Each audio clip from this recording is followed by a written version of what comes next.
70% آبادی کے لیے تھا اور اسی کے لیے لکھا جا رہا تھا. اب باقیوں کے لیے بھی لکھا جا رہا تھا، لیکن 70% آبادی اس میں نظر انداز نہیں تھی.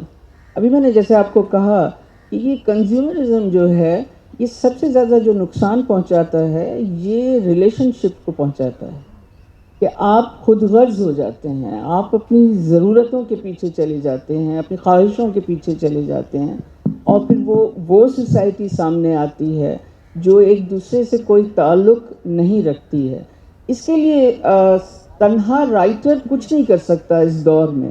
میں نے جیسے کہا آپ کو کہ چینلز پر مارکیٹنگ والے زیادہ ڈومینیٹ کرتے ہیں. میرا خیال ہے کہ ہمیں کیا چاہیے، کیا اگر نور جہان کی ریٹنگ آئی ہے تو ظاہر ہے کہ اب سب نور جہان بنانا چاہیں گے. جی تو یہ جو سارا معاملہ ہے، ہم ریٹنگ کے کیوں محتاج ہیں، یہ ایک بہت بڑا ظاہر ہے کہ یہ سوال ہے. اس کے لیے انڈیویجولی کوئی کچھ نہیں کر سکتا جب تک چینلز، ایڈورٹائزنگ ایجنسیز یہ سب مل نہیں بیٹھتے اور اس بات کو ریئلائز نہیں کرتے کہ ہمیں اس سوسائٹی کو مزید تباہی سے، جو 90% تباہ ہو چکی ہے، اس کو مزید تباہی سے ہمیں بچانا ہے. یہ تو کسی فرد واحد کا کوئی فیصلہ اس پر کام نہیں کر سکے گا. بیسیکلی میتھس اور آرٹ کا ایک جنگ ہے اس وقت، نمبرز کی اور آرٹ کی. تو سیڈلی اب ہم اس سٹیج پہ ہیں جہاں میتھس تھوڑا تھوڑا جیت رہا ہے، پر اسٹرگل ہے کہ آرٹ اٹھ کے اوپر آئے گا. ہم سب اسٹرگل کر رہے ہیں.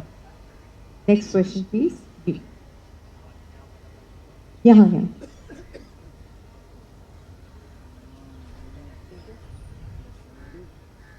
جی.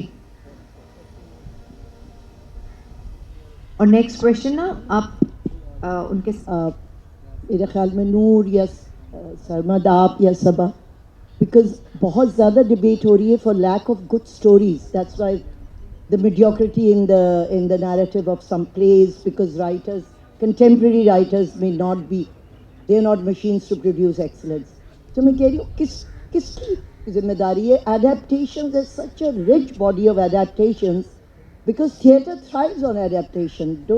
Shouldn't the television drama also thrive? Other production houses not reading literature, Urdu, Sindhi, particularly Punjabi? You think there is such a treasure trove of stories, but adaptations نہیں ہو رہی ہیں. فلم ہوئی تھی نائلہ وغیرہ اس زمانے میں ختیجہ کی، لیکن there is so much more. You think there is a room for that?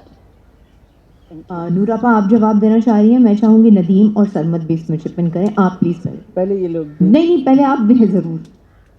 دیکھیے، میں ایک بڑی کامن چیز ہے جس میں یہ جو آج کل رائٹرز، خاص طور پر ہماری فیمیل رائٹرز، جن پر لیبل میں نہیں لگاتی، میں صرف شدید اختلاف کرتی ہوں کہ ڈائجسٹ رائٹرز کا جو لیبل لگایا جاتا ہے ان پر.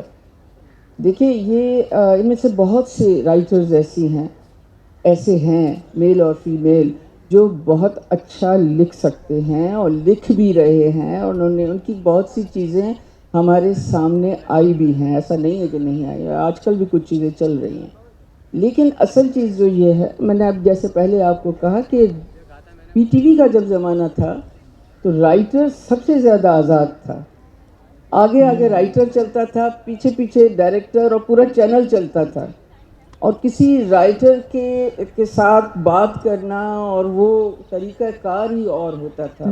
تو ابھی رائٹر میں خاص طور پر کہا کرتی ہوں، ایک بات سمجھ لیجئے، ہماری بہت سی رائٹرز جو ہیں وہ ان میں سے اکثر اپنے گھر کا دوسرا پہیہ ہیں اور وہ اپنا گھر چلاتے ہیں.